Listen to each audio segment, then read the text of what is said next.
Hello,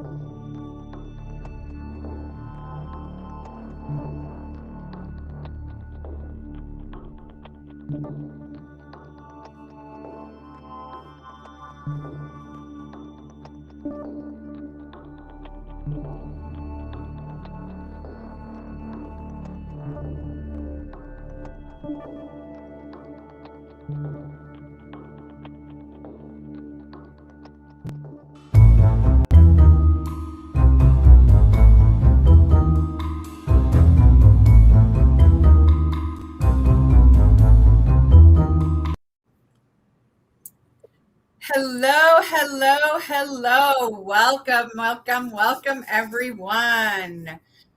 So, oh, it is still playing. One,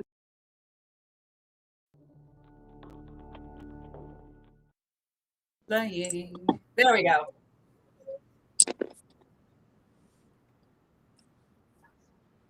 I can hear myself. Can y'all hear me? Yes.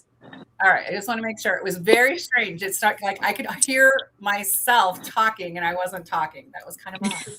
That was a new one. Restream has done something new for us. All right. And Yeah. dog, hold on. Ghost, you're gonna stop this. All right.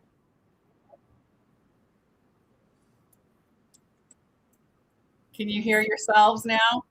No. Can't hear?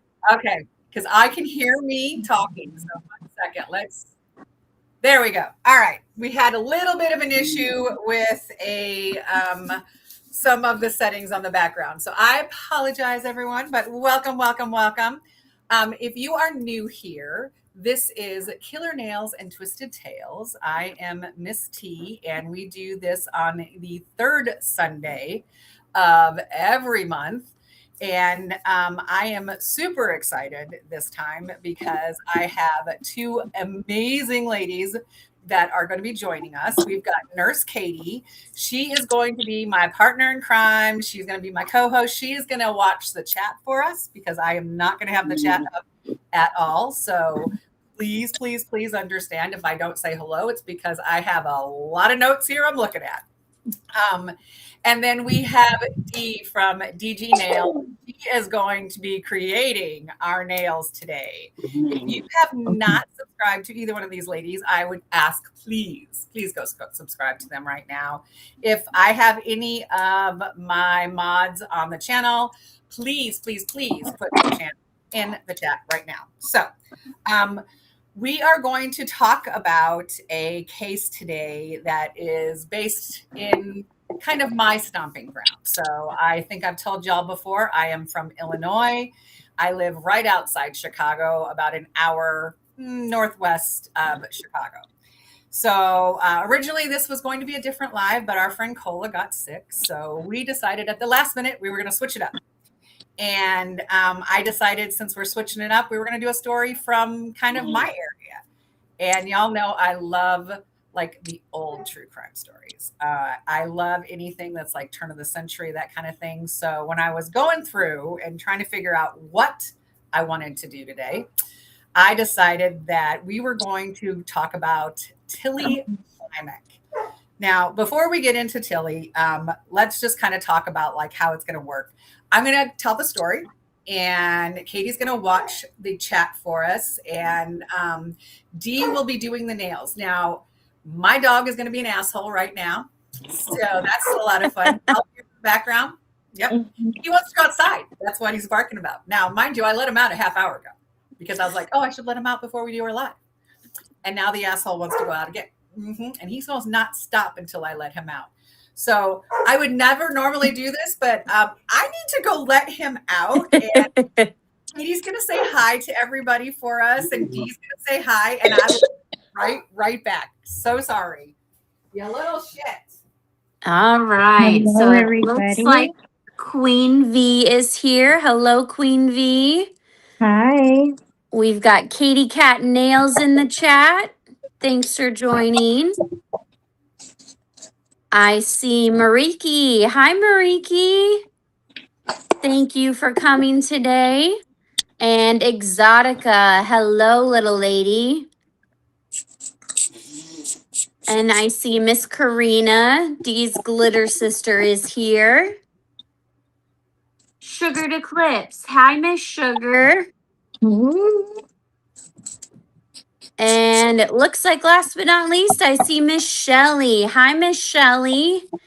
Great job emceeing yesterday. I loved listening to you and Lorna on the live. That was fantastic.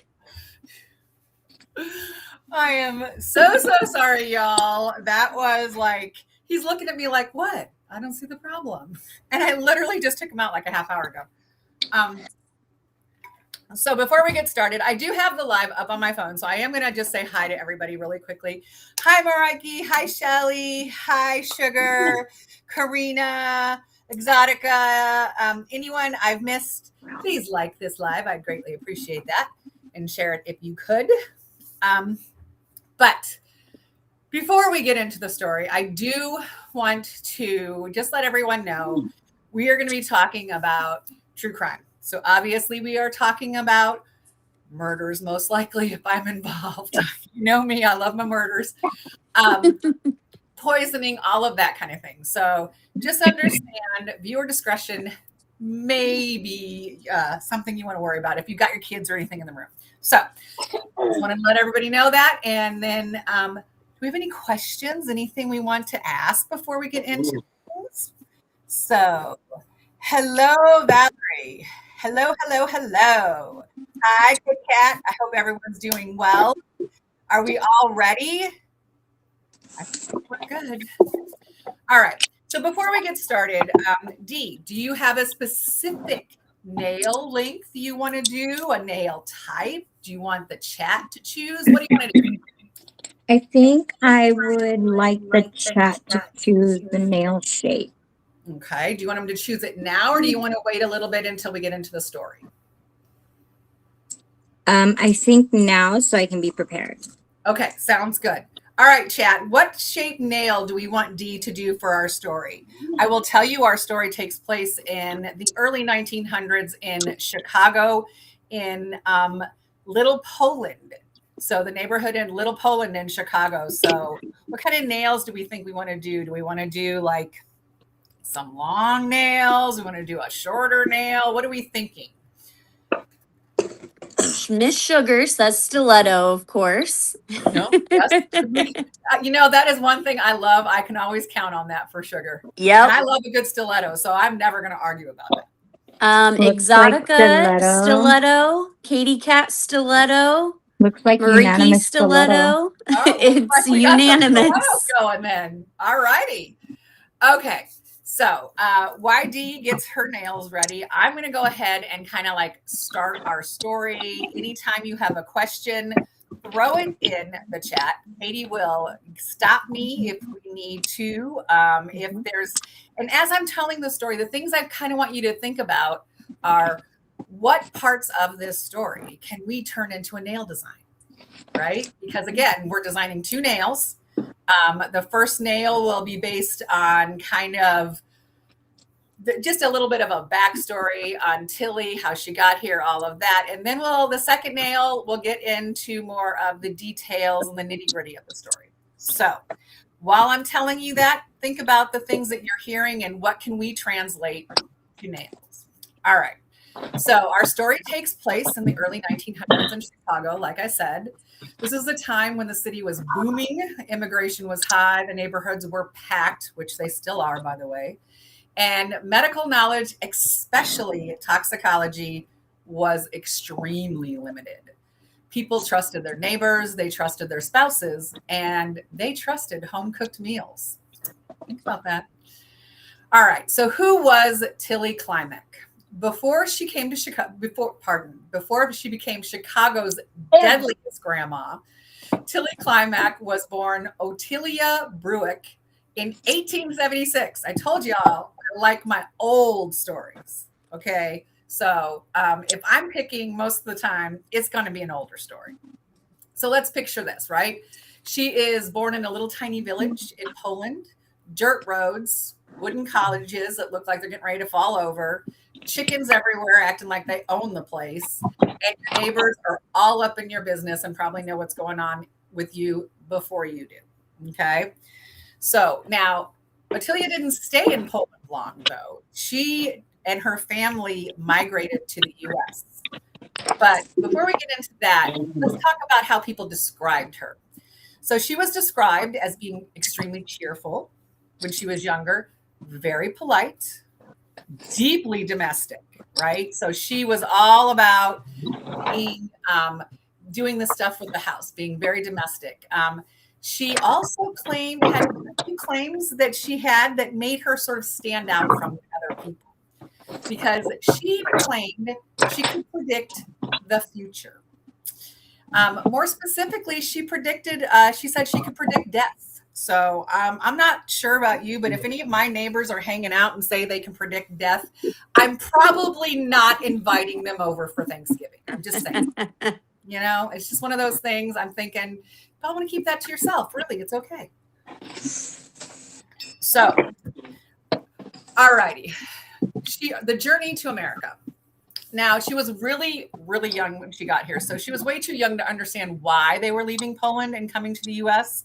But at this time, there was a huge spike in immigration to come to the US. If you were looking to work hard, you could come here to the US with barely anything in your pocket and hopefully be able to make a life for you and your family, right? So our country is based off of immigration. So we had a really large spike in that in the early 1900s. And here in Chicago, there were different little, I have a light like literally shining on my face and it's distracting me. We need to put something in the way of that. Okay, Sugar says, got to do fortune teller nails for back in the day Chicago area. Oh, okay. Wherever this is coming from, that is going to drive me crazy because it's like right in my eye. It is. Okay, there we go. Okay, I think we're better now. I'll just kind of move around so it's not in my eye. Okay, so again, if we think about it, in the early 1900s, coming over to the United States and immigrating in the early 1900s, it was not glamorous, right? We're not talking like, oh, hey, we're on the Titanic and like in the really pretty rooms. If you think about it, the steerage was a metal basement full of bunk beds, people being seasick, babies crying. There were people who got on these ships who did not make it to the US. They died on the trip over, right? So you have to think about that. You're taking your family and moving here across the ocean to a new country. There is a lot of that's got to be very anxious, very scary, but they were coming to a community that had already been set up here in Chicago. So Little Poland was where they ended up. So they came in through Ellis Island, like everyone else who was immigrating at that time, hopped on a train and ended up in Chicago with thousands of other Polish immigrants in Little Poland. And she grew up just kind of like, everyone else there. She was working young. Her family, they were very hard workers. Everyone was a very community centered. So this community all sort of helped each other. But as she grew older, she kind of became known as one of these people that was always watching, kind of became very quiet, and you kind of wondered what she was always thinking about, right? People talked about her having an old soul. I personally feel like sometimes when you say that about people, it's because you're like, you just look at them and you're like, I'm not quite sure. Is it a good thing or a bad thing? You just have no idea where they're coming from, So she was described as that kind of person. She got married and, sorry, hit my notes. She got married and would predict the deaths of her husbands, right? So that was what she was famous for, right? Tillie would tell her friends, her family, that she had dreams and visions. She would go to sleep, she'd wake up, and she'd be like, I've had a vision. And whoever she may have been married to at the time, all of a sudden she'd be like, I've had the vision, I've had the dream, death is coming for you. And I don't know about you, but if I have any relative, any friend tell me that, I'm looking at them and going, what? Pardon? Excuse me? I need a little bit more information. But again, this is the early 1900s, and superstitions and things like that were very, very much believed. Again, early 1900s, science was nothing like it is now. People were like trying to figure out, penicillin hadn't even been invented, those kind of things. So you just have to think about that kind of thing. That's where this story takes place. So she would say things like, I dreamed my husband died, or I saw death coming. Most people would laugh it off, but some of them found it pretty eerie. And I don't know about you, but I'm pretty sure I would have a big issue if someone starts telling me that they're having dreams about me dying. So we're going to kind of like pause just for a second here, and we're going to start thinking about our first nail. So we know that Tillie came from Poland. She was born in a very, very small Polish town. There were no streets. The streets were like dirt, right? We know that the literally they lived in like what they called the huts that were not very let's just put it this way, no indoor plumbing. They were not warm. You were living at hand to mouth at all times. So we have to think about that. How are we going to talk about these nails? Like, do we want to like include something about them coming over, like the immigration, like ships, water, all these kind of things? What are we thinking would be like a good start for our nails? Any ideas? So now is when I want to hear from y'all in the chat. Yeah, Shelley, absolutely. Ellis Island is where they came in through Ellis Island. Now her family specifically left from Ellis Island and took a train to Chicago, but absolutely lots and lots of different places that people came in. Galveston, absolutely on the West Coast, because you wouldn't want to come into Ellis Island on the East Coast if you're going to the West Coast, right? Mm-hmm. That's a hell of a trip then. So absolutely.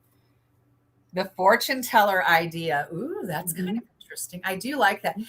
What got me about this story, and the reason I chose this story, is because the fact that it was a little different. She was saying that she had something like that was different, her psychic power. She was predicting death. Now, granted, she was predicting them and then killing people so those predictions would come true. But let's think about this, if you are early 1900s, very superstitious, little Poland, people start talking about this woman who can predict death.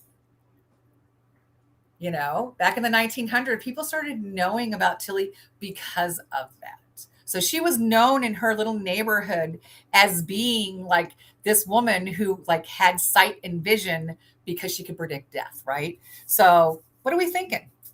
They're saying water or ocean. Shelley says wave nail, choppy ocean waves. Ooh, I like that. That's very cool. And Wonder Woman agrees. Yes, water or ocean or boats. Ooh, I like that. Do you have wave gel, Dee?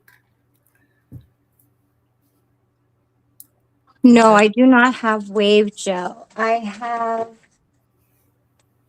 blue. I think this is blue ink. Ooh, blue ink. Oh, you could totally like kind of marble like some water. That would be really cool. I love that idea. I feel like ink is a fabulous way to make water. Because we think about it, and Tillie was not known for being, how shall I say, it was very funny. They said that she was not the most handsome woman, which I thought was hilarious on how they used to describe women. Tillie was kind of very plain looking. Lots of dark clothes. But again, I mean, think about it. It's the early 1900s, right? Lots of neutrals and blacks and things like that. There was not a lot of color going on in anyone's clothes at that time period, unless you had a lot of money. The more money you had, the more colorful your clothes were able to be, because you were able to purchase that kind of thing. But for the most part, if you think about it, lots of immigrants, they were coming here with the clothes on their back sometimes. And it was not some beautiful, peacock blue shirt you're wearing. Mm-hmm. So we got to kind of think about that. I love that blue cat eye with magnet balls. Oh, that would be lovely. I like that idea. Oh, yeah. Hi, Alicia. Welcome, welcome, welcome. I said I can say your name today. Let's see how long I can say it before I start having to call you Lamb again. Wait till y'all see that video. I'm telling you. So we've got our first nail, and we're gonna we've got a water theme that we've got going. We want to do some kind of movement with the water. What else are we thinking we should add to this nail to kind of like represent Tillie coming here, like to Chicago, that time period? Anything else we want to think of? Spanked on my way. Okay. Good to know. Alicia was spanked on her way coming in. Yep, there you go. Gotta love her. Gotta love her. She always brings something fun to the chat. So, okay. While we are thinking about that, we're going to talk about her very first marriage, right? So Dee is working on her nail now. She's got a water base that she's doing on this nail with some ink. And then I'm going to go ahead and start kind of talking about her husbands and marriage and things like that. And as we're doing that, if you have some ideas of things you think we should throw out, oh, Mariki wants us to incorporate some gray, it looks like. Mm-hmm. I like that idea. Because let's be truthful, that time period, if you think about it, when I think about the 1900s, the early 1900s, everything in my brain is sepia. You know what I mean? Mm-hmm. Same. I don't think about like bright colors and things like that. No. Think about the 80s, 100%. I'd be like neon in your face, all of that. But when I think about like this time period, it's all muted, like sepia colors. It is, that kind of thing. Because I mean, let's be truthful too. People did not live into their like 70s and 80s and 90s in this time period. This was a hard time to be alive in the world if you did not come from money. Right. Let's be truthful. I guess like we could say that about any time period, but at this time period, people were living in tenements in Chicago, right? You had multiple families living in one apartment. There was no such thing as privacy. Your neighbors knew everything you were doing. So she left Poland, where her neighbors knew everything that she was doing, and came here to the US. So in a way, those communities, when you have a community where everyone is very involved with you and they know what's going on, it can be a great help, right? If you need some help and people supporting you and lifting you up, that can be a great thing. But if you're trying to be a little bit shady and maybe do things you might not want to do, having that kind of a community might not be the best thing in the long run for you. So Sugar says you got to throw that Chicago mystic time in there. And Glam says early 1900s, I feel like smoky and dusty, like coal smoke and fire, soot, ash. Oh, I love the water and the smoke idea. That would be interesting. Ooh. Definitely. I mean, there are some stories I would like to do that may not, just for your own, letting everyone know, that may not be exactly what we call true crime. I do want to do one on the Great Chicago Fires one time and talk about those, because that is a very interesting story, at least to me. I find it. One moment, my mother is whistling for me, even though she knows I'm on a live. So one sec, folks. Yes.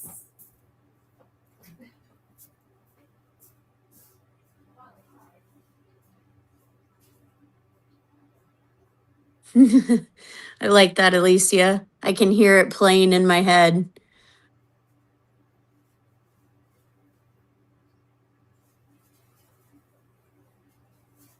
Oh, that's fascinating, Sugar.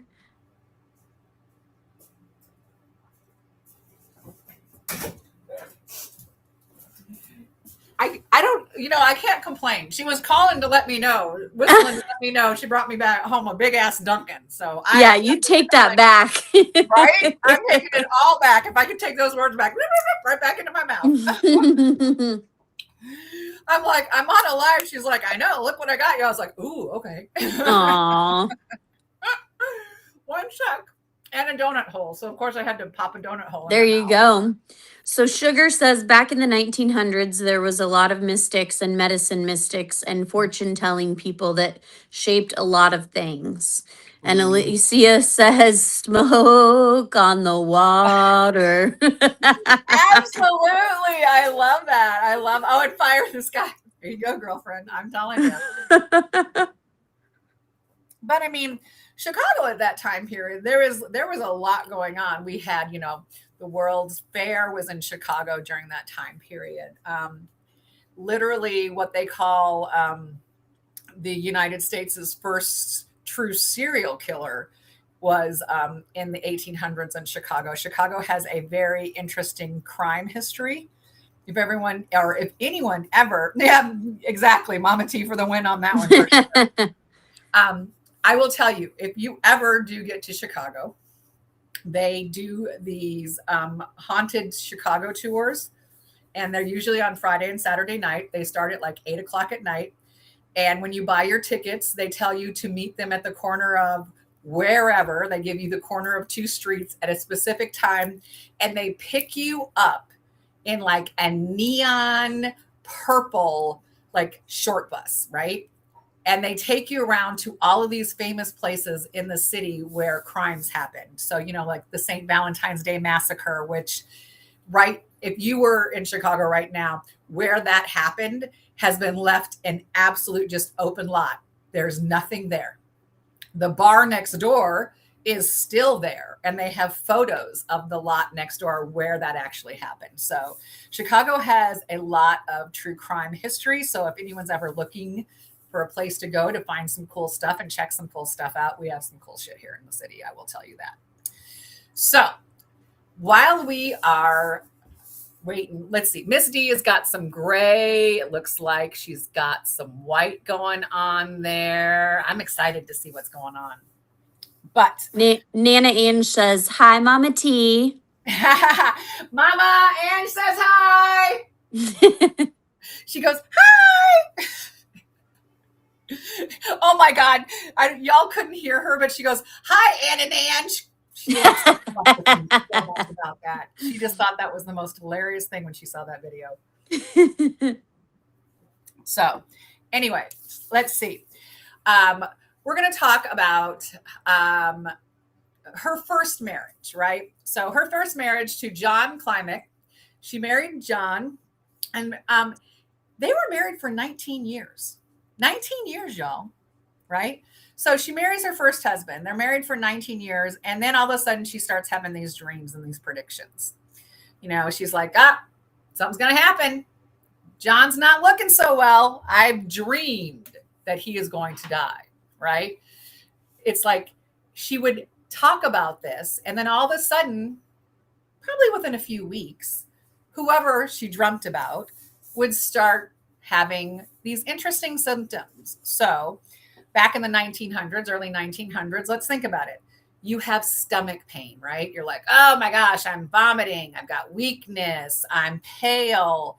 Early 1900s, people are like, oh, there's a lot of consumption. Consumption was the word for a lot of things at that time period, right?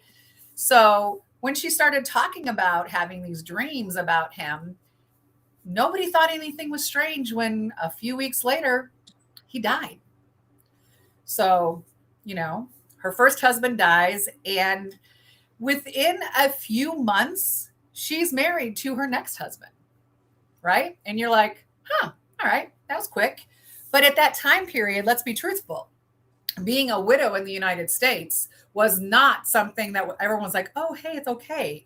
At that time period, if you weren't like married, having children, you really did not have a whole heck of a lot of value.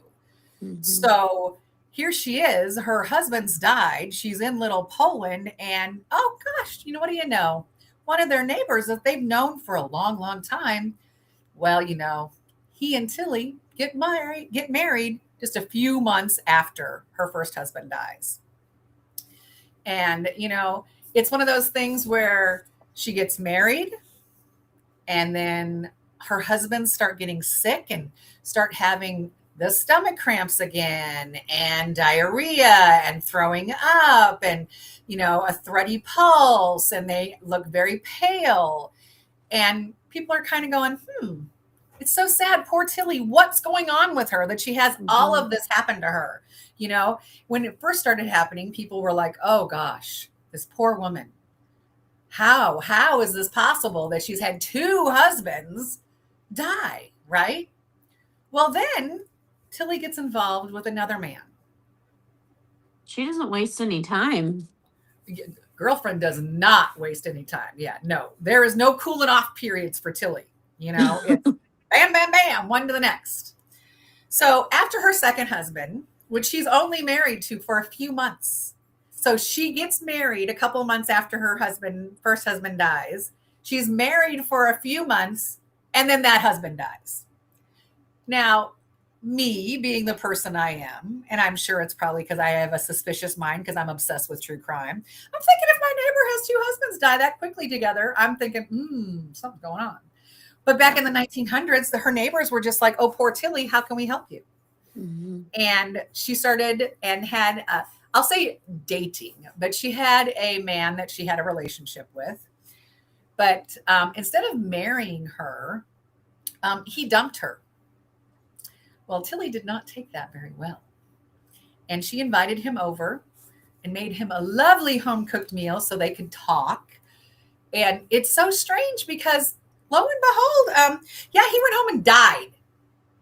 Dead. Over. 3. We're on 3 now, folks, right?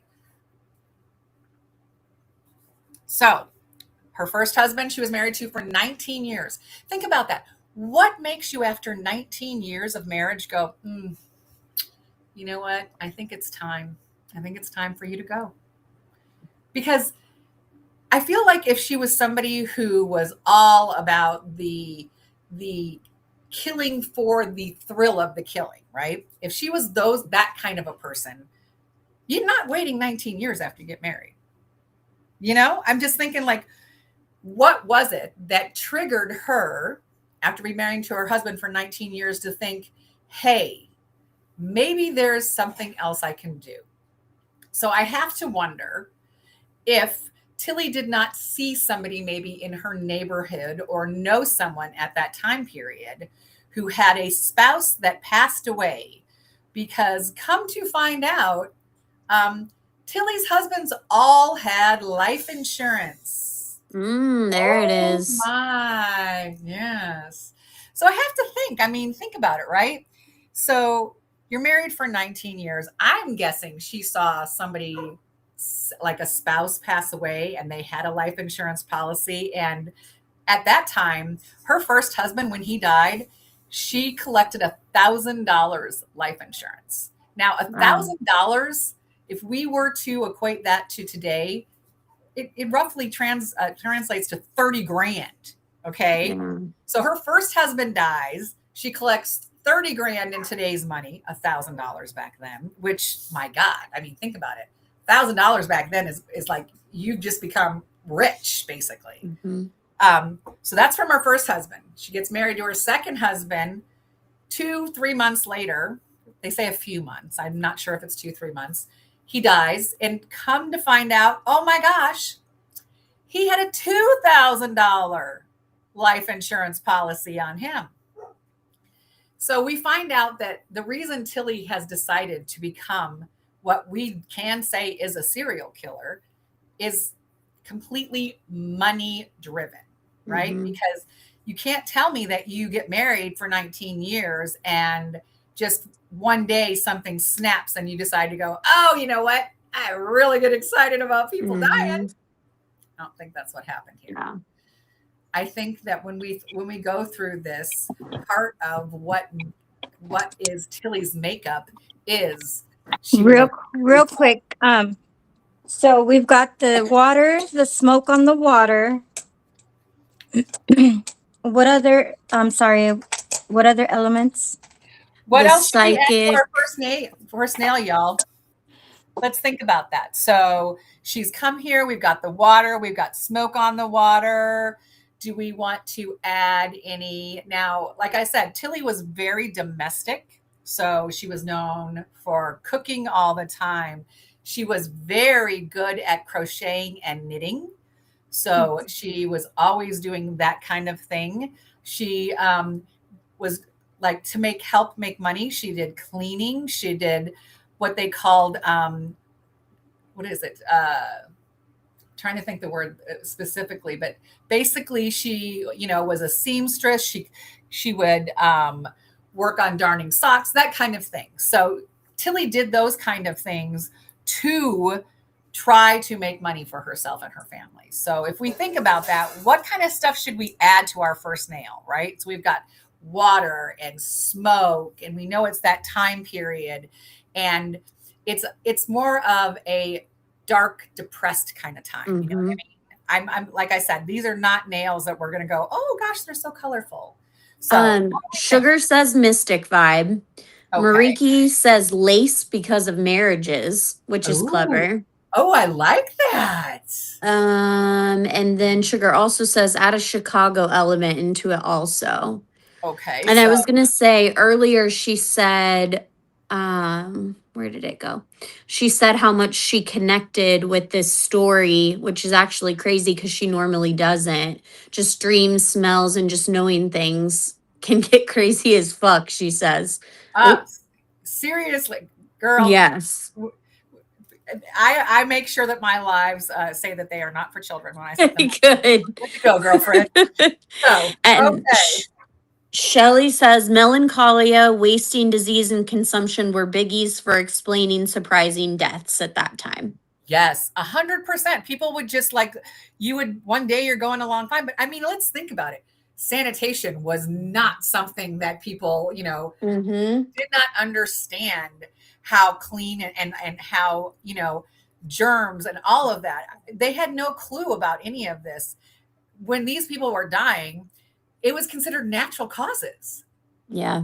Literally natural causes until it got to be the point where they were like, something's going on. Something's a little just not quite right here. There's just too much going on. So let's think about it. What else should we add? I love the idea of lace for weddings. Yeah. I really like that. I do too. I will tell you that Tillie went through a lot. They document she was married at least 3 times, and had one what they called boyfriend that she. I like that, Shelley. Sorry, I just saw what Shelley was putting. I will tell you, y'all, I am going to have Shelley as a co-host in July. I'm very excited about that because I love the pictures that she paints with her words. Yes. Such vivid pictures with her words. I just love that. So just know in July, Shelley will be here. So what else are we thinking here? A poisoning bottle came from Glam. And Sugar says add a split down the middle of the nail as a side for the domestic side and the crazy side. Ooh, that's good. I love that. So I will tell you all, Dee, she absolutely hooked a sister up by telling me about some charms that she bought, right? Y'all know I'm obviously my true crime is my thing. And she told me about these charms on Amazon that have all of these different things that can be used pretty much in all of the murder nails. And I was going through them this morning. And can I just tell you, I was like, oh, look, a little teapot. Yeah. I'm like, that would be kind of good, Yeah. A little itty bitty teapot, and then I like the hacksaw. Yes, all y'all over in the UK, we will do this story, but I am not going to do it. Tell you the details of it today. But in the UK, they have a very famous killer called the crossbow killer, Cool. and we will definitely be doing that one. So thinking about that, I love the idea of needle and thread. Yes, that's very cool. And the poison, I love the lace. Yes. Lace and that kind of thing. That would absolutely be so good for that first nail. Absolutely. Yeah. So, okay.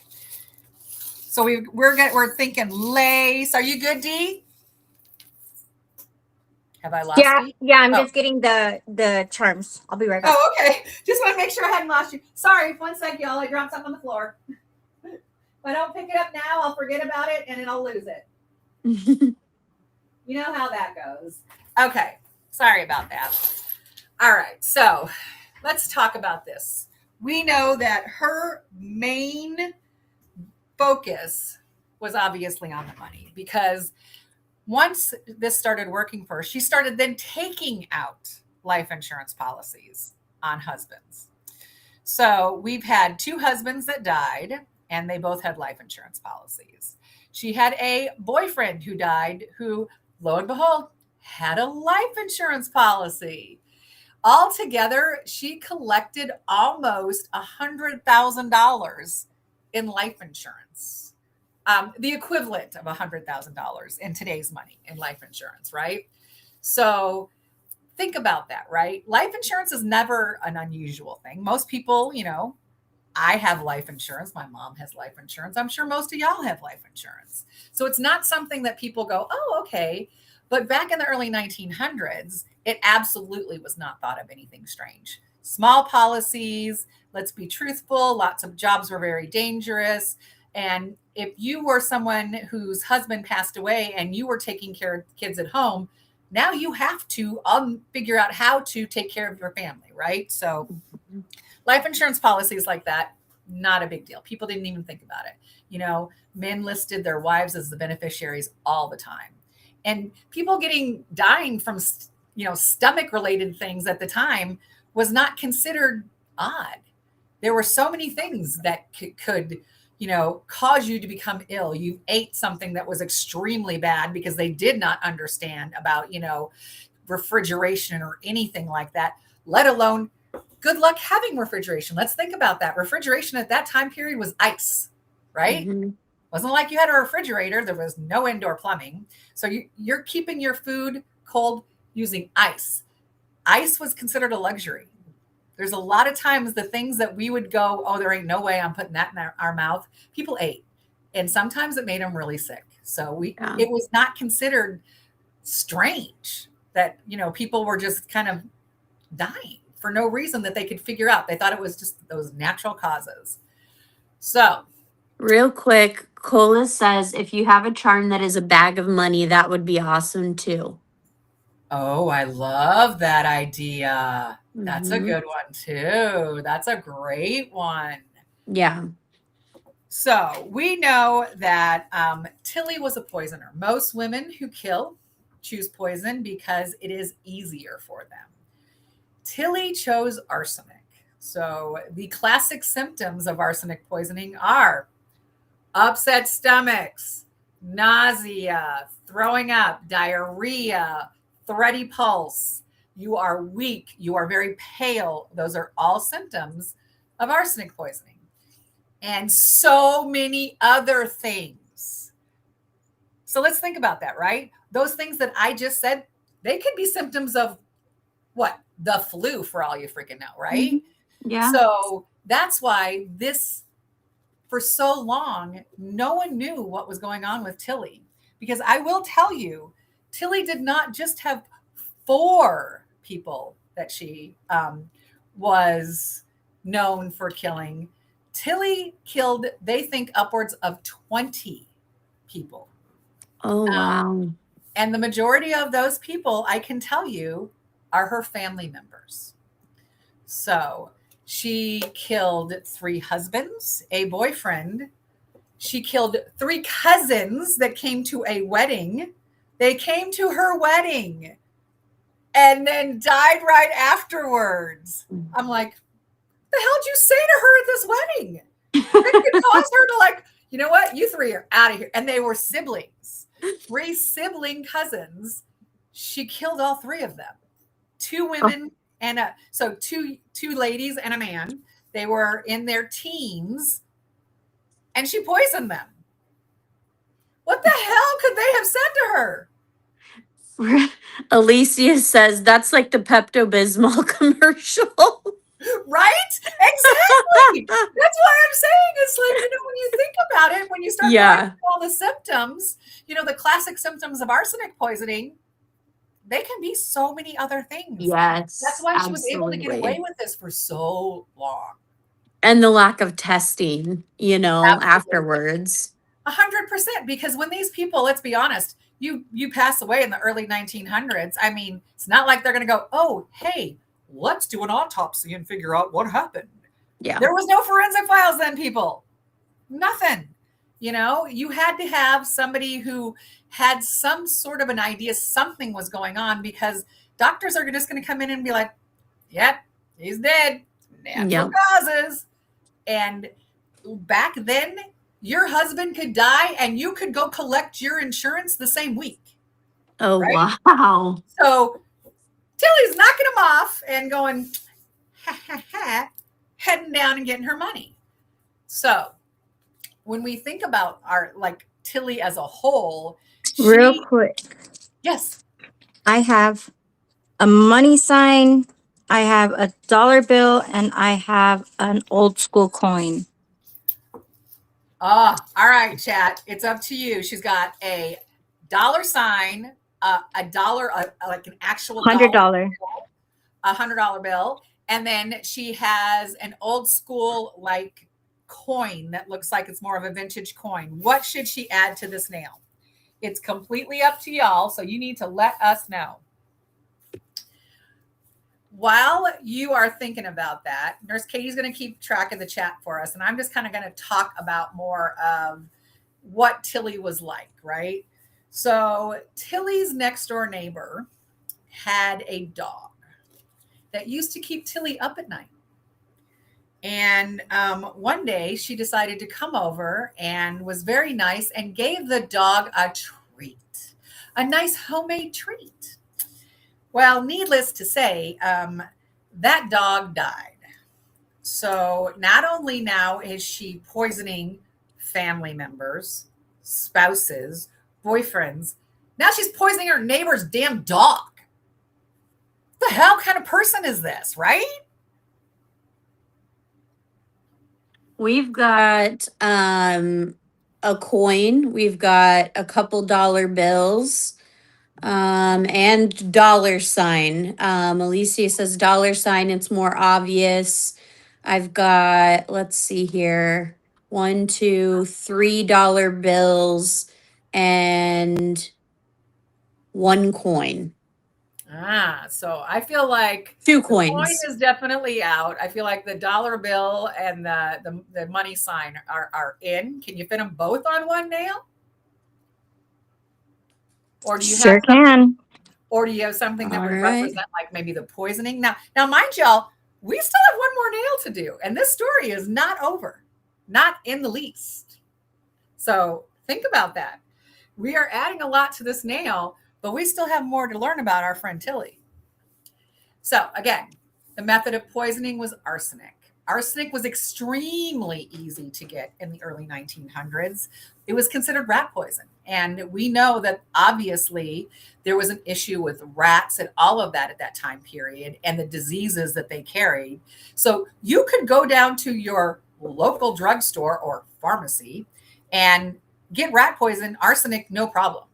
It was not regulated at all. I will tell you though, this time period in the United States is one of the things that inspired the FDA, and they talk about it in this story. The Food and Drug Administration was coming into fruition in the early to mid 1900s, and they talk about things like this, poisonings and just all this kind of stuff, which is one of the things that sort of inspired them to start that department. So we're going to go on and talk a little bit more about kind of what sort of clued people into that something wasn't quite right with Tillie, right? Shelly says, I say make this the motive nail and the second one the murder method nail. Ooh, I love that idea. See, I'm telling you, fabulous idea. Clever. Very, Very clever. I like that. I like that a lot. Um, so, kind of what sort of got people's attention and made them wonder what was going on was let's think about this. So, she's lost two husbands, a boyfriend, a third husband, uh, A dog. three cousins, and a dog, the neighbor's dog. Well, then lo and behold, Tillie has an issue with another set of neighbors. She and these neighbors start to have a little bit of a problem going on. And then it's just so sad that Tillie's neighbors, they pass away. It's just, one of those things. They got something going on, that stomach bug thing. But yes, two of Tillie's neighbors passed away. And that was kind of what got people going, wait, hold on here. Because remember, she's predicting all of these deaths, right? So not only is she just poisoning these people, she's telling people, I dreamed this. I had a vision. Her third husband, right? She literally tells people she had a vision. He is going to die. She goes and buys a discount coffin and puts the discount, asks her landlord if she can store the discount coffin in the basement. And the landlord's like, yeah, sure, no problem. I don't know about you. Hold on. Let me add Katie back. Katie just disappeared for a sec. There we go. Sorry. No worries. You're all good. You're all good. So like I said, she is predicting deaths. She's buying discount coffins. First of all, where the hell do you buy a discount coffin? Okay. I mean, like, do you go to the discount coffin store? So she bought a discount coffin because she said she got a good deal. Because, John was just not long for this world because she's been having dreams. He's going to die, right? And then she asked her neighbor if she can store it in the basement, or the landlord if she can store it in the basement. And the landlord's like, yeah, sure, no problem. Pardon? God. Valerie says if she would have kept her mouth shut, she might have got away with it. She's getting sloppy. Right. And honestly, I do think that is one of the things that finally started people noticing, because if you have people pass away, right? There's time during it. That's not like bam, bam, bam, right after each other, or your next door neighbor, or your three cousins, or your next door neighbor's dog, all sort of dying from kind of the same thing. And you're collecting life insurance on the ones that you have policies on. Now, here's the thing. I'm thinking, so for those to be her cousin, that means aunt or uncle, right? I'm like, this woman just didn't care who you were. She was like, yeah, so you piss me off, I'm going to kill you. So yeah, craziness. So, one of her neighbors finally went to the police and said, hey, something's not right here, right? It's just too many people are dying around her. There's just too much going on. And her last husband was starting to get sick. So this is her latest husband. He's starting to show symptoms and everything. And people are like, I'm just not quite sure. So they decide to go to the police. When they go to the police come and they are talking to Tillie's violently ill husband, who is, just telling them, hey, I'm sick. I'm not sure what's going on, blah, blah, blah. They start talking to neighbors. They start to see a pattern. And then the husband starts talking about how, food has been tasting a little strange lately. Things have got a little strange tang to them lately. And people are like, whoa, hold on here. No. And they start putting the pieces together, right? They start thinking about how many people have died, how much insurance she's collected. And they're like, no, something's not right here. And they end up arresting Tillie for murder. Now, the murder she gets arrested for is the very first husband she ever killed. Okay. So she doesn't get arrested or convicted for any of the others. It is only that very first one. So Wonder why that was. I'm guessing at the time, because my mom and I have talked about this, right? So you see somebody who kills somebody in one state, right? So Mm-hmm. you kill somebody in a state, you go to trial, you get life in prison, and you've killed somebody else in another state. A lot of times that second state will not prosecute you because it's like, let's think about it. You're already life in prison. Nothing's happened. Right? Sure. Now, if you were to get out or something like that, they then can still charge you. So Tillie, I feel like the reason she wasn't charged with all of the crimes that they were able to prove, because we're going to start talking about the trial in a second, is because once you are sentenced to life in prison at that time period, especially in Chicago, there you weren't getting out. And you're a woman in prison. You are most definitely not getting out. Mm-hmm. So it is one of those things that I feel like it is, once they've got you for something and they feel like you aren't going anywhere, they're not going to waste the time and money to go any farther, unless they were to need to, you know what I mean? Like we're getting a lot of that nail looks great, looking good, D. The nail is gorgeous. D, nice. You large so we can see you. And then hold on, let me pull you over, and then we can see your nail. Can you bring it a little closer for us? Oh, that's looking amazing. Yeah, that is. I think I'm flipped. Oh, are you? Yeah. I can flip you back 1 second. How's that? There we go. Yeah. Oh, that looks so good. Yeah. Oh my gosh, you're doing so good. I love it. Yeah, that looks great. It's so exciting. Can you do it?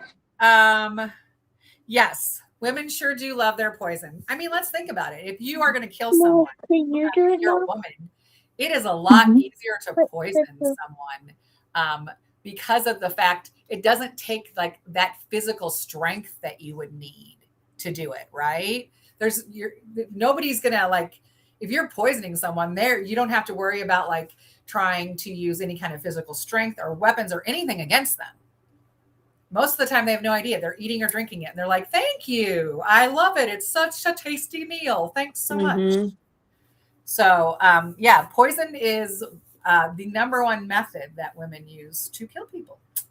So now, once she was arrested and taken to, what I actually think is kind of funny is when she was arrested, there was one of the police officers that arrested her. And there's a famous line that she said that was splashed all over the newspapers at this time period.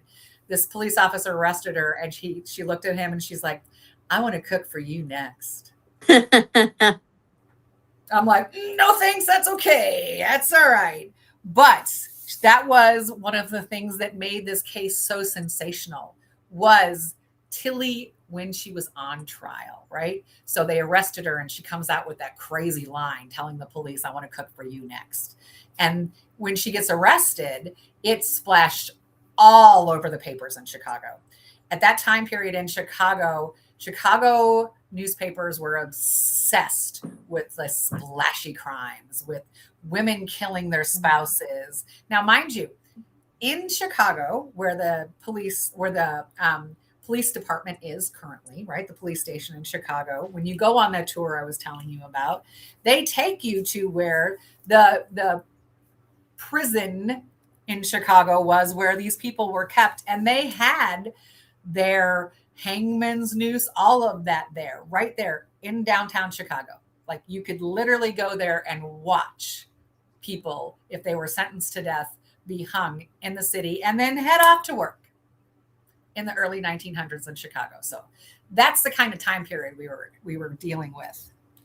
So we think about Tillie, and once she was arrested, her trial was very sensational for the fact that she sat there stoically, barely talked, no reaction. But what she was really excited about Oh, did we lose something? Oh, no, sorry. My camera went crazy on me for a second. Um, she was very proud of the hat that she wore during her whole trial because she knitted that hat sitting at the bed of her third husband, waiting for him to die, and wore it to his funeral. So that was the hat that she wore during her trial and was very, very proud of her hat. Oh my.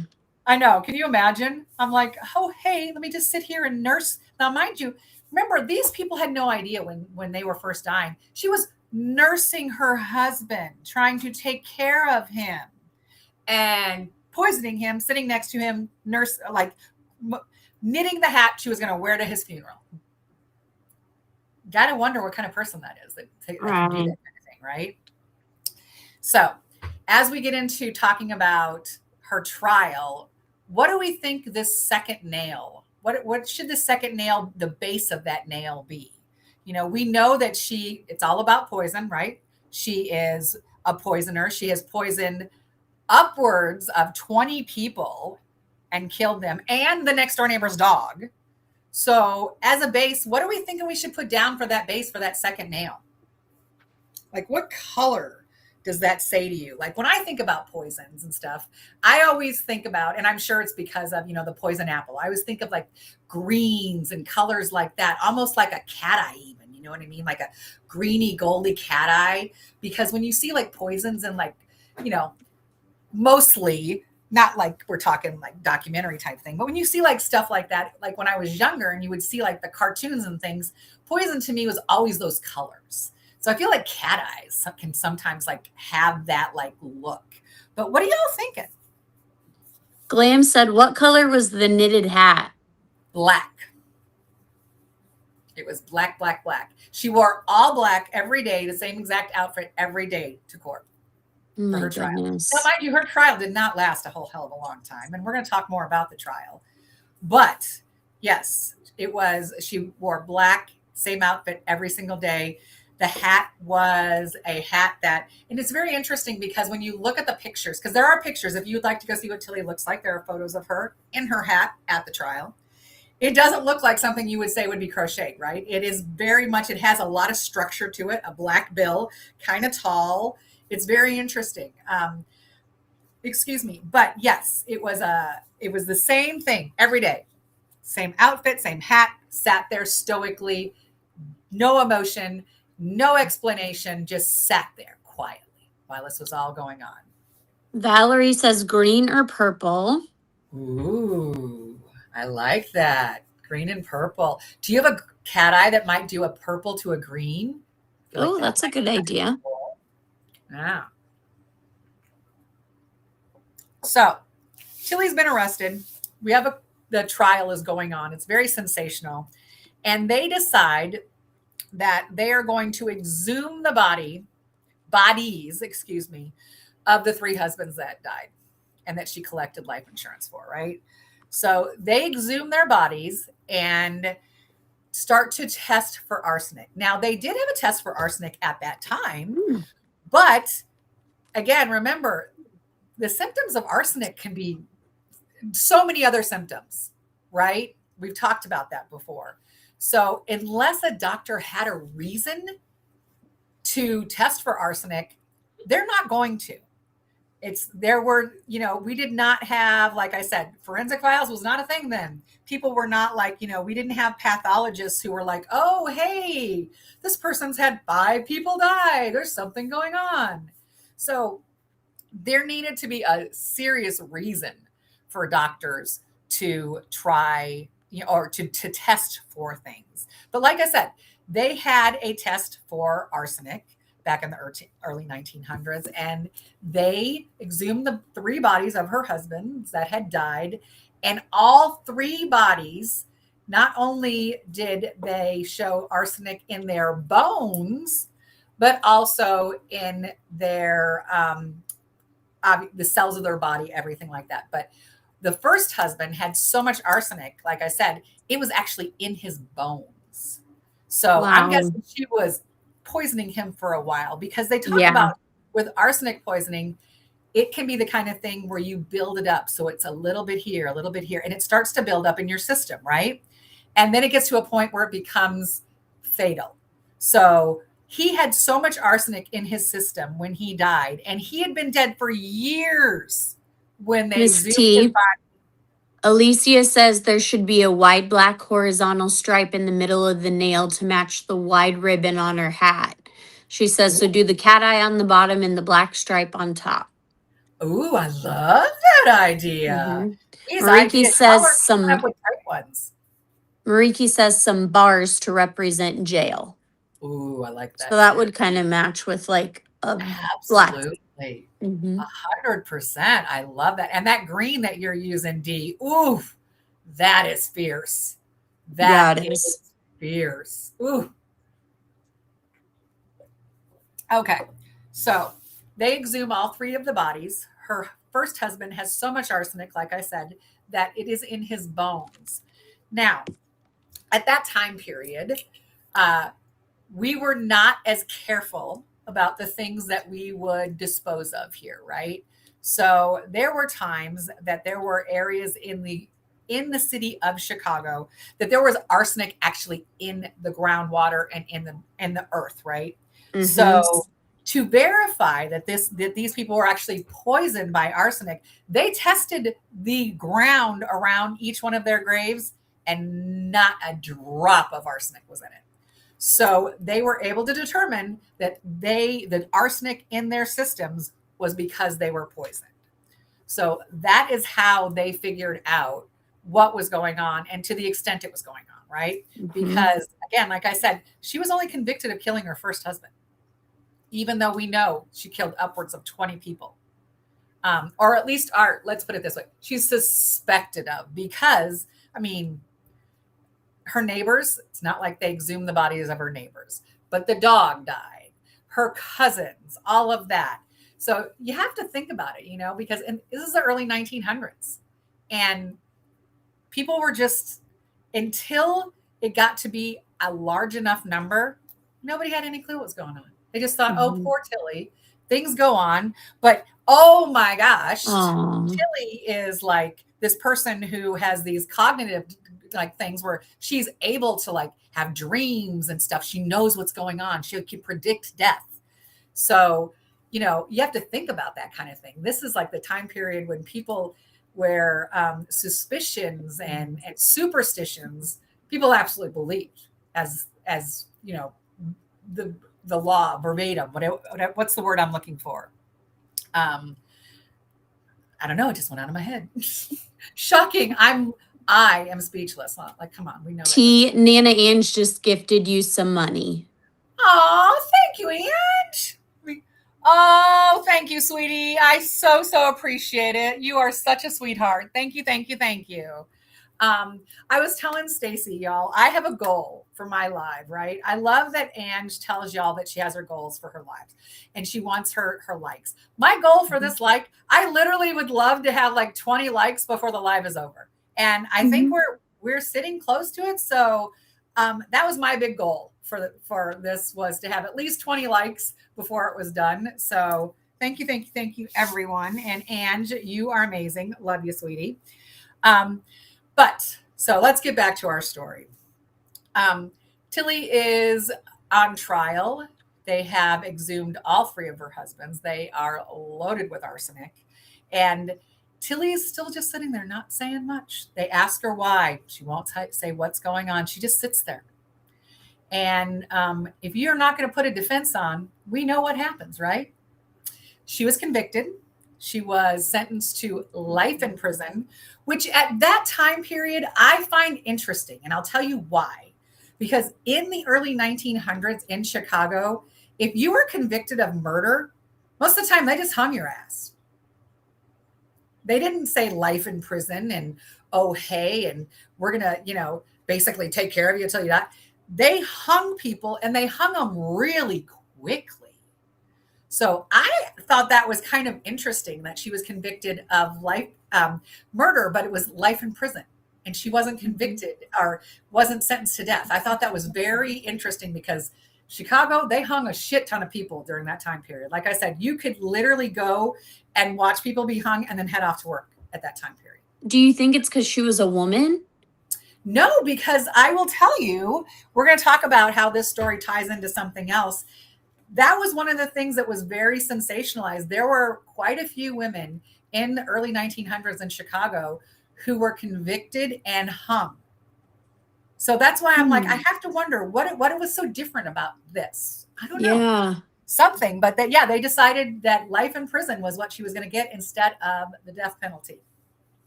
But we're going to kind of talk about Chicago in general at that time period, right? To give you an idea, because this story actually has a little bit of a tie-in to the musical Chicago.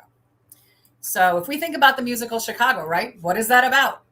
Women in prison who have murdered their husbands who are on trial, and some of them get off and some of them don't. And it's based on a time period in Chicago where newspapers were literally sensationalizing everything to the point where they were writing the stories. They didn't care if it was true. As long as it was sensational enough to sell the paper, they were happy. So that's why stories like this with Tillie, that it was so, they sensationalized it so much, because remember, she's got that great line, I want to cook for you next, right? Mm-hmm. That was splashed all over the papers. And then people paid attention. And then her trial was going on, and she's got all these husbands, and she's in jail at that time with two rather famous women. And these two women are actually the two women that the movie Chicago is based off of, right? So she is in jail with, now I am going to destroy these names because I do not have Alicia on here to pronounce them for me. And I'm horrible at pronouncing names, but Belula Annan and Belva Gartner. I'm praying that's how they are pronounced. I'm praying. That's a name, both of those. Right? Those two women, the musical Chicago is actually based off of those two women. You are at 23 likes. Oh my God! Thank you. That is so exciting. I'm so stoked. Thank you all so much. Okay, we got our base down. Ooh, all right. So what are we thinking? We've got that lovely. Oh, that looks really good. They did say We have. Ooh, a saxophone. That screams oh God. Oh, love that. Holy moly. Those are that jazz and the scale are so good. So I will tell you, they did ask for a black stripe down the middle, kind of to represent not only the stripe on her hat, but also like bars. So they asked about that. Okay, in the middle, like horizontal, I'm assuming, are we talking or vertical, or are we making jail bars? What are we doing? I don't know. Let's ask the chat. What do y'all want? I'm going to suck some coffee down really quickly while y'all think about that.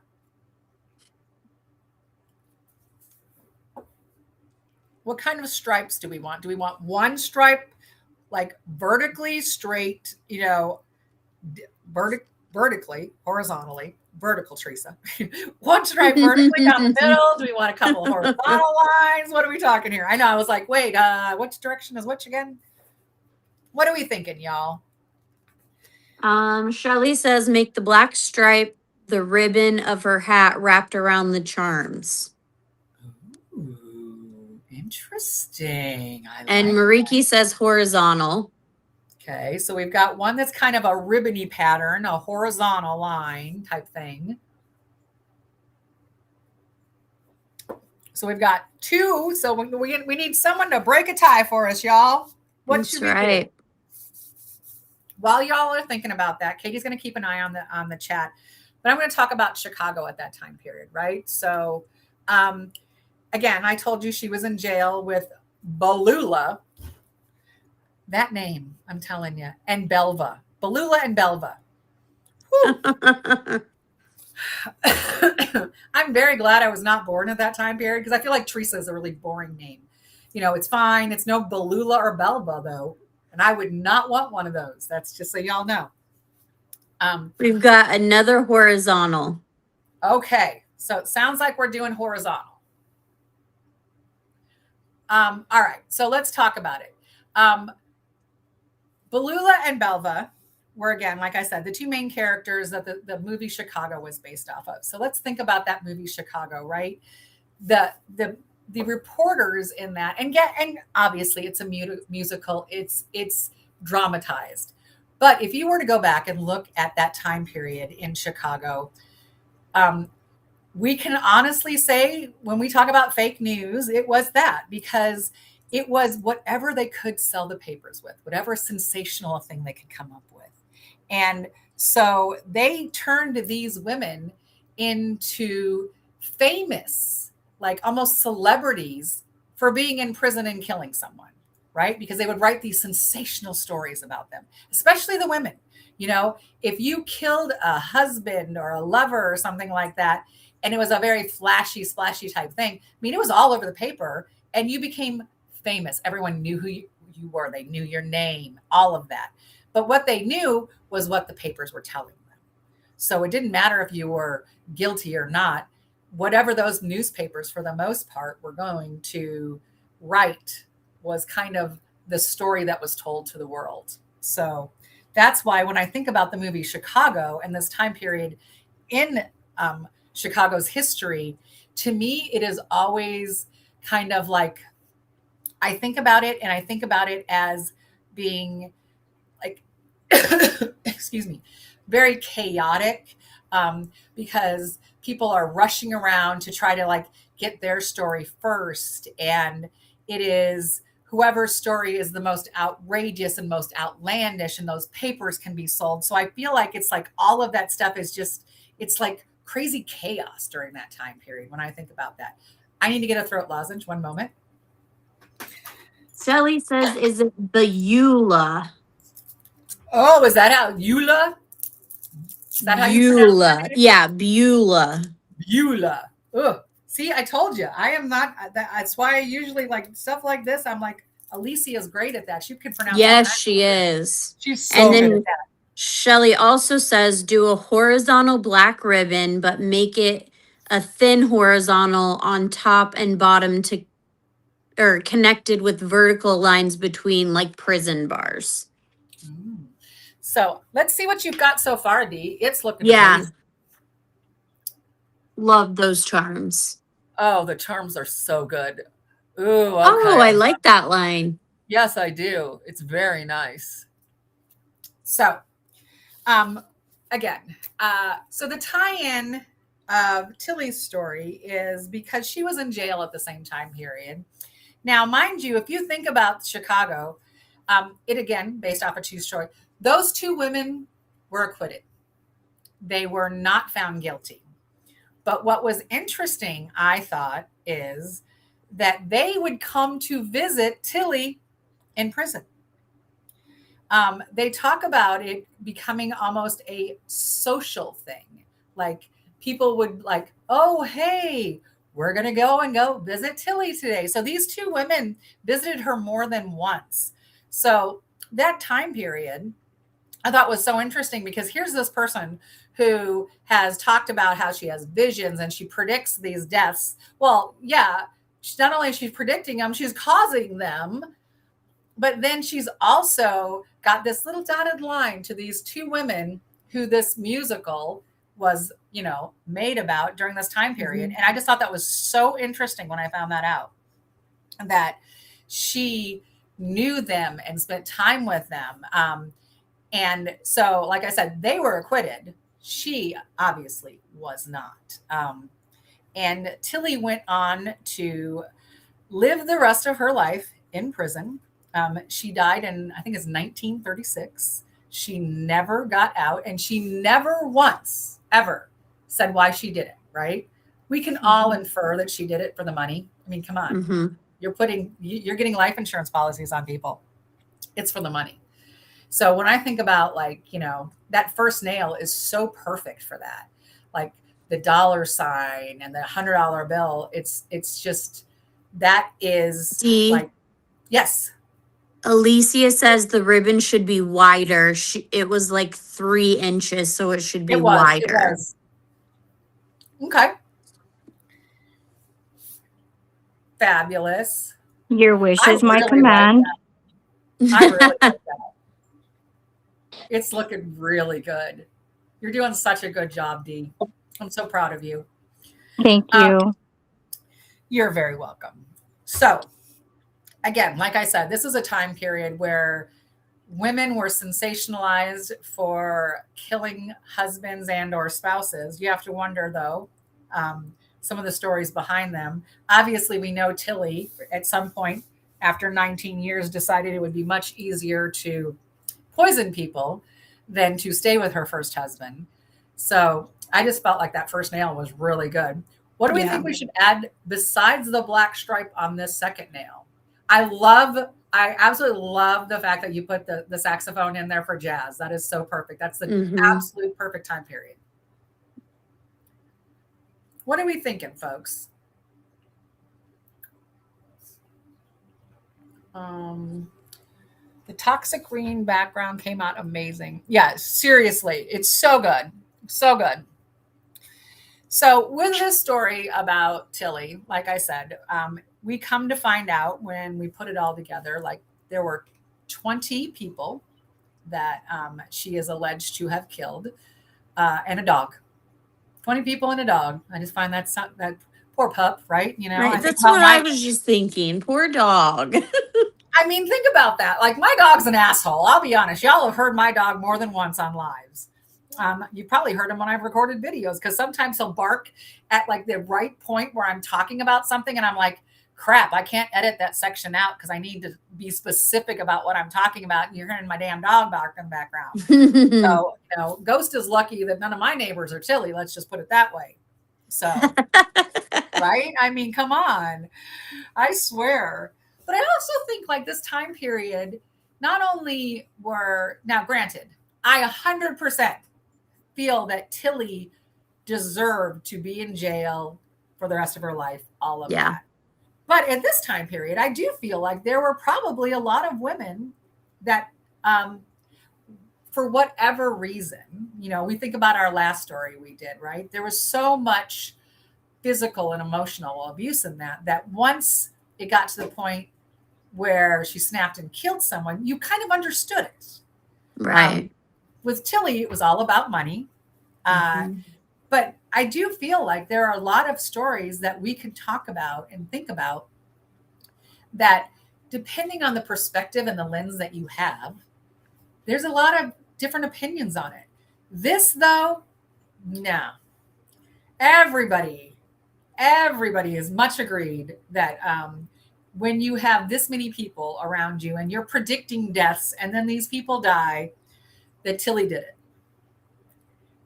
So what else do we think we want to put in there? All right, I'm going to look at the chat really quickly, just so y'all know. Okay. Look at the background. Link the black ribbon to the other nail to continue. Ooh, I like that idea.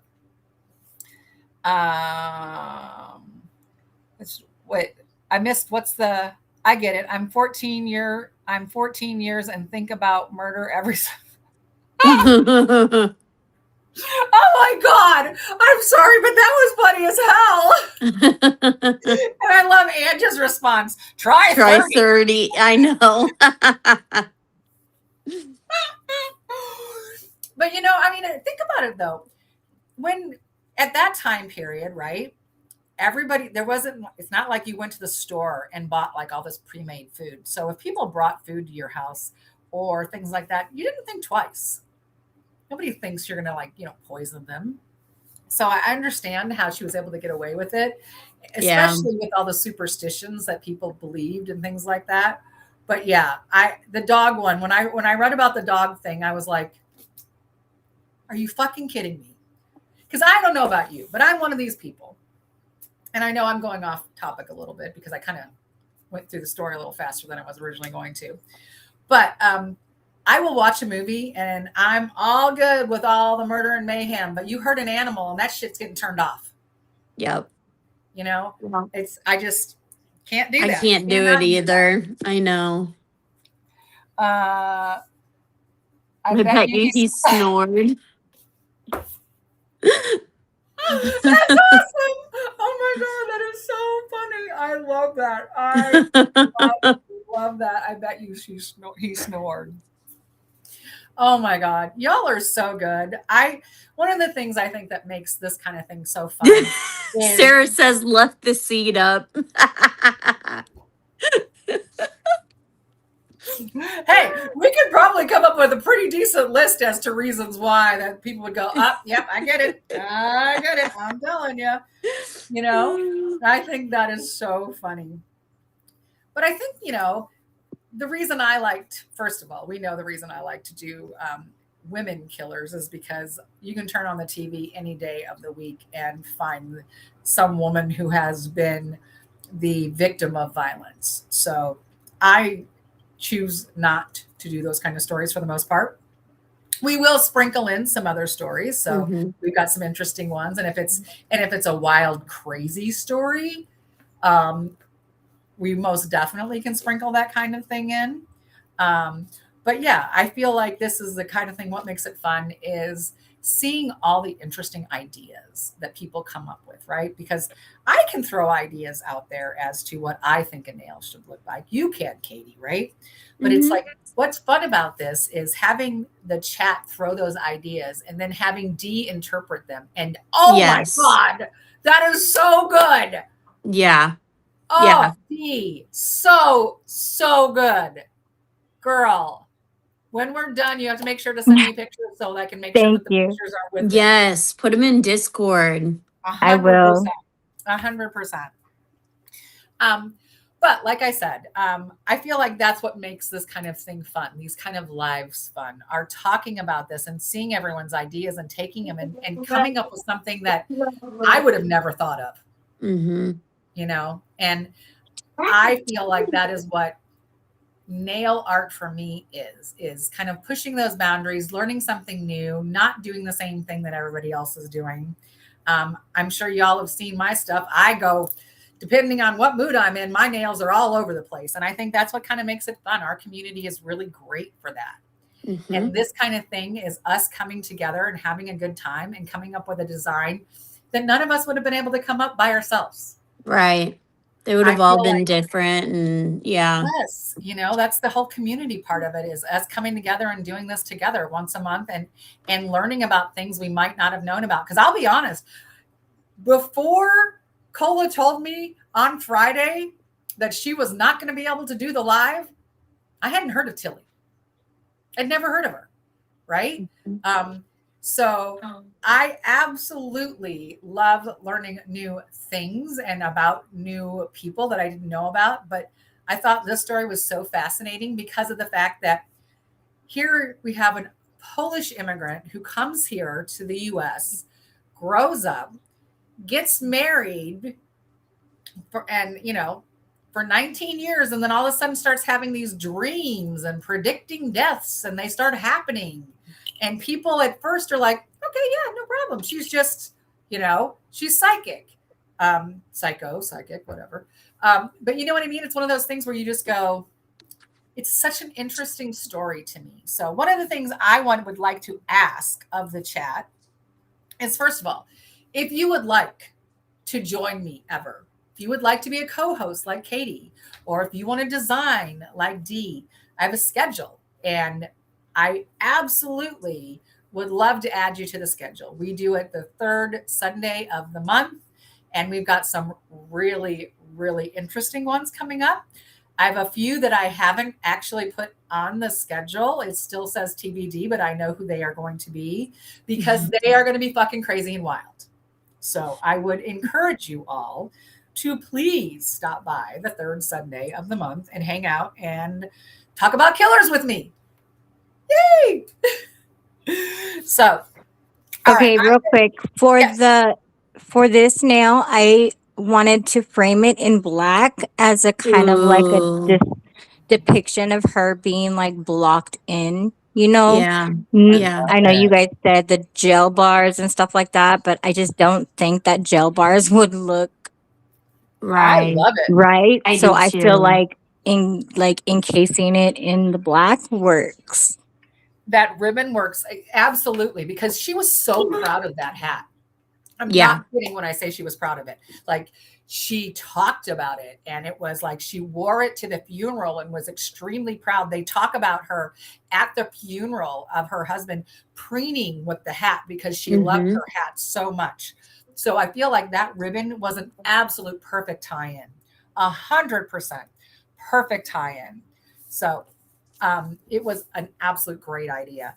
But yeah, it's the kind of thing, if you want to be part of this, I would love to have you be part of it. I think it is more interesting when I have like Katie and I can talk and Dee can design and I can sit here and you guys can tell me what to do with the nails, but I find it's so much more interactive and fun when we can talk to each other. So Mm-hmm. just wanted Shelly to, says you walled her in perfect, like the prison walls. Very oh, good. I like see, that. I love that, y'all. That is Mm-hmm. such a good description. That Yes. really is. But with that, like I said, if you want to be part of this, I would love to have you be part of it. I have a schedule up on my Discord. You can please, it is literally the Discord I have for my collabs because it is very confusing with all the collabs we love to do. So Mm-hmm. it's up there. I would absolutely love for y'all to join me on it. If there are any stories that you know about um, that you want me to do, send them my way. I will tell you, Stacy just sent me a fascinating one, and I don't know if Stacy is on here. If she is, she'll know what I'm talking about. But she just sent me a fascinating story about a local crime that happened in her area that I will tell you, you will be hearing about because it is just like one where I went, huh? Pardon? So those are the kind of stories I want to hear about. So if you all have any, please tell me. I like to do stories that are based off of where you're located at. So, like when Nurse Katie comes back and she is designing the nails, we're going to do a story from her location. We haven't chosen it yet, but we are going to do one from hers. So, Dee was very nice and was able to jump in and help me out this time. And I chose the story, but I want to have her back. I want her to choose a story from her area and do it or co-host with me. I think it can be a lot of fun to chat and learn and talk about different things. So please let me know if you want to be part of it. So what do we have, Dee? Can we see? Stacy is here, by the way. Oh, yay. She's Yes. Okay. lurking, Sarah says. Oh, she's lurking. Well, okay. I will tell you, when she sent me a link about it, and I was all like, ooh, I had to go right away. Had to go right away. It was one of Mm-hmm. those stories that you go, he did what? Now, I will tell you again, we're going to start mixing in a few other stories here and there that are not strictly women. But this one was such a crazy ass story, and I want to have Stacy on for it. So yeah, it's gonna be a fun one. Oh, beautiful, Dee. Oh, Dee, you did so well. Seriously, those are gorgeous, like gorgeous, and I feel like they tie in so well. Thank you. Absolutely, you did such a good job. I was going to add this little coffin because I had this little coffin Oh my gosh, where'd you find that? Ah, for the okay. coffin. I think I'm going to add that to the tip. I think that would be perfect considering, I Yes. mean, again, here's a just a really quick tip for y'all. If anyone comes to you and says, "Hey, can I store my bargain coffin in your basement?" The answer is no. Okay? In case anyone's wondering, the answer is always no. Great advice. I read that and I'm like, what? Because again, the thing that threw me for the loop was bargain coffins. I guess I just never thought about that. And I never thought about buying one ahead of time and storing it in the basement. That is just, it just makes me, and I realized it was a different time period in the world. And maybe, if you found a deal and that was something that people did, I would not have a fucking coffin in my basement. It's not happening. It's just not happening. Okay. I want to check the chat really quickly. Yes,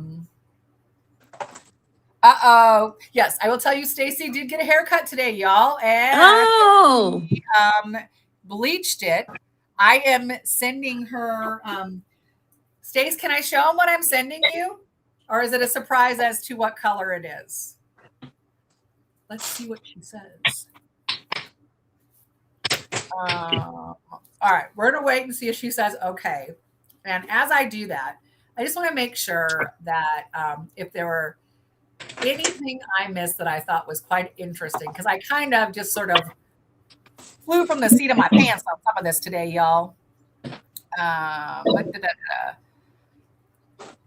Okay, first of all, okay, yes, I can. Do you all see this? Oh my gosh, how cool. It's going to be peach colored. That's so pretty. For her. And then I have this other one. It's called, where is it? So I'm sending these to her. And then this other, she's going to have the neon peach as well. Oh, so cool. I apparently am here and just now realized it, folks. Sorry. I would have noticed a lot sooner if I hadn't. There you go. Now you can actually see what it is. So yes, Stacy is getting ready to be peach colored, and I'm super excited about that. Yes. Okay. Okay. This is what we got now. Oh, I love the puppet. You did so good. Seriously. Y'all did so good this time. I went a little quicker than I normally would do because I'll be truthful with you. I could have gone into like all of the people she killed because, like I said, her cousins literally just came to her wedding. And then they died. You got to wonder about that one. That one I would like to find more about, but I couldn't find any other information about it because it just makes me go, what? Lamb said earlier that the cousins knew about the insurance policy and wanted in on it. That's hilarious. I love it. But I mean, seriously, you got to wonder. It's like, what the hell could these people have said to her at her wedding that she was like, y'all three are out? And it's 3 siblings, like the two sisters and a brother. I mean, gosh, I can't even think about that. That's awful. But yeah, it is. Okay. Thank you, everybody. I really appreciate all the comments and all of the suggestions. Thank you for that story, Miss T. You're welcome. It was, like I said, I thought it was, when I first read about it, I went, oh my goodness, this lady's crazy. She was off her rocker. Absolutely. Yeah, for sure. And she was like, it splashed all over the papers. It was the Mary Murderess. Mm-hmm. And I just thought that was the most interesting thing because that was, people knew her because of the sensationalism of the newspapers and all the crazy shit. And like, sure. I mean, come on, they arrest you and you're like, I want to cook for you next. Yeah. That's literally pretty much all she kind of said. And she was famous for that in her trial, right? I'm just like, that to me is just, she got some cojones like this big. You know what I'm saying? Mm-hmm. Yeah. That was just craziness. So anyways, I know we're going to actually probably end up a little early, so I'll give you some of your time back. So I appreciate y'all coming. But I wanted to say thank you so much, first of all, to all of you for joining us today. I know that, Sundays sometimes is family time with people and things. So I appreciate you taking the time to hang out with us. Nurse Katie, thank you so much for co-hosting with me. Absolutely. It was so helpful for me. It takes a lot of pressure off of me. And I know it takes pressure off of Dee, who did an amazing job today designing the nails. Yes, she did. So I want to thank you all for being here and hanging out with me and going along on this crazy ride.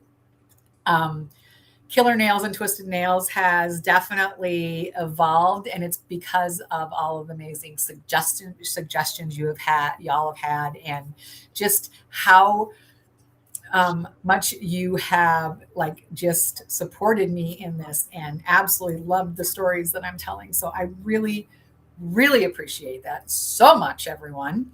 And like I said, we will be back next month. Next month is going to be bat shit crazy. And I am not kidding when I say bat shit crazy. Next month, we are going to do Taylor Shabusiness. And I know there are quite a few people who know who she is, but that is going to be a crazy ass story next month. Lori is going to be here, my best friend. She will be doing the actual nails, and Stacy is going to be my co-host. So when I say it's going to be batshit crazy, I am not. I am probably going to be the tamest thing on that live, y'all. Between Lori and Stacy, I'm going to look boring. I just know it, but I'm okay with that. So I really hope that you hang out with us next month. Shoot me a message if you want to be part of it. If there are any stories that you want me to do, I absolutely want to hear about those. And I will be starting next month. I'm just going to let you know now. Next month is going to be the start of the true crime videos that are Watch Me Work videos. So I'm going to be putting on a lot of Watch Me Work videos that are going to be voiceovers, and I'm going to go into great detail and depth on the true crime stories. And I put a little short out yesterday and today with my eyeball nails. I did eyeballs for a reason, and you will know next month. So I'm just kind of giving you a little. Oh, eerie. Yeah. Eyeballs for a reason. So with that, I want to say thank you. Katie, Dee, do either one of you want to say something? I want to I'm thank just the chat for being so interactive. They were wonderful. They really were. Really were. Y'all are amazing. I just want to thank you for giving me this opportunity. I know it was a last minute thing and wasn't really planned out, but I did do my homework and it was a lot of fun creating these nails, going wild and crazy and not even caring. I think it was a lot of fun. I Um, love I think they do tell a story. I think Mm-hmm. they real honestly, the two, first of all, these two, I feel like they tie in so well. That black line that you did to tie the two together was just like chef's kiss. I mean, Yeah. seriously, chef's kiss. That tied those two nails together so perfectly. And the little coffin on the end. Oh my God. I Yep. love Sealed it. seriously, absolutely loved them. They are beautiful. So thank you, Dee. Thank you, chat. thank you. I love you all. We, Mwah. we love you. And we will see you next month. Bye. Bye, everyone.